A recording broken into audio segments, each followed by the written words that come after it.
ಗಣ್ಯ ಅತಿಥಿಗಳಿಗೂ ಹಾಗೂ ಈ ಒಂದು ಶಿಬಿರಕ್ಕೆ ಹಾಜರಾಗಿರ್ತಕ್ಕಂಥ ಶಿಬಿರಾರ್ಥಿಗಳಿಗೆ ಮತ್ತು ಅವರ ಕುಟುಂಬದವರೆಲ್ಲರಿಗೂ ಕೂಡ ನನ್ನ ಗೌರವ ನಮನಗಳನ್ನು ಅರ್ಪಿಸುತ್ತಾ, ಮೊದಲನೇದಾಗಿ ಹೇಳಬೇಕಂದ್ರೆ ದಕ್ಷಿಣ ಕನ್ನಡ ಜಿಲ್ಲೆ ಒಂದು ವಿದ್ಯಾವಂತರ ಜಿಲ್ಲೆ, ಬುದ್ಧಿವಂತರ ಜಿಲ್ಲೆ ಅಂತ ಹೇಳಿ ಒಂದು ಪ್ರಖ್ಯಾತಿಯನ್ನು ಪಡ್ಕೊಂಡಿರ್ತಕ್ಕಂಥ ಜಿಲ್ಲೆ. ಆದರೆ ಇತ್ತೀಚಿನ ದಿನಗಳಲ್ಲಿ ಈ ಮದ್ಯ ಮತ್ತು ಮಾದಕ ದ್ರವ್ಯ ಈ ಎರಡೂ ಕೂಡ ಒಂದು ಕಳಂಕವಾಗಿ ಅಂದರೆ ಒಂದು ಕಪ್ಪು ಚುಕ್ಕಿಯಾಗಿ ಕಾಡ್ತಾ ಇದೆ. ಅದನ್ನ ನಿವಾರಣೆ ಮಾಡಬೇಕಾದಂತ ಜವಾಬ್ದಾರಿ ನಿಮ್ಮೆಲ್ಲರ ಮೇಲೆ ಎಲ್ಲರ ಮೇಲೂ ಕೂಡ ಇದೆ. ಮದ್ಯ ಮತ್ತು ಮಾದಕ ಇವೆರಡು ಒಂದು ರೀತಿ ಸಹೋದರತ್ವ ಸಂಬಂಧವನ್ನು ಹೊಂದಿರತಕ್ಕಂಥದ್ದು. ಗ್ರಾಮೀಣ ಭಾಗದಲ್ಲಿ ಮದ್ಯ ವ್ಯಸನಿಗಳಿದ್ರೆ, ನಗರ ಪ್ರದೇಶಗಳಲ್ಲಿ ಮಾದಕ ದ್ರವ್ಯಗಳನ್ನ ಮಾಡ್ತಕ್ಕಂಥವ್ರು ಇದ್ದಾರೆ.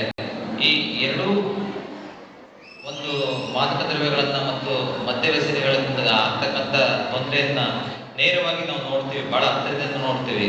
ನಮ್ಮಲ್ಲಿ ಏನಿಲ್ಲ ಅಂತಂದ್ರೂ ಕೂಡ ವರ್ಷಕ್ಕೆ ಸರಿಸುಮಾರು ಒಂದು 40 ಜನರಷ್ಟು ಅಸಹಜವಾಗಿ ತಮ್ಮ ಪ್ರಾಣವನ್ನು ಕಳ್ಕೊಳ್ತಾ ಇದ್ದಾರೆ.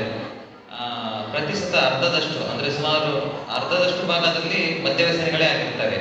ಸೊ ಇದರ ತೀವ್ರತೆ ಎಷ್ಟಿದೆ ಅಂತ ಹೇಳಿ ನಮ್ಮೆಲ್ಲರಿಗೂ ಗೊತ್ತಿರ್ತದೆ. ಹಾಗಾಗಿ ಈ ಒಂದು ನಿಟ್ಟಿನಲ್ಲಿ ಏನು ಮಧ್ಯವರ್ಜನ ಶಿಬಿರವನ್ನು ಮಾಡಿದ್ದೇವೆ, ಇದರಲ್ಲಿ ಒಬ್ಬ ವ್ಯಕ್ತಿಗೆ ಒಂದು ಹೊಸ ಜೀವನ ಕೊಡ್ತಕ್ಕಂಥದ್ದು ಬಹಳ ಪುಣ್ಯವಾದ ಕೆಲಸ, ಬಹಳ ಅರ್ಥಪೂರ್ಣವಾದ ಕಾರ್ಯಕ್ರಮ.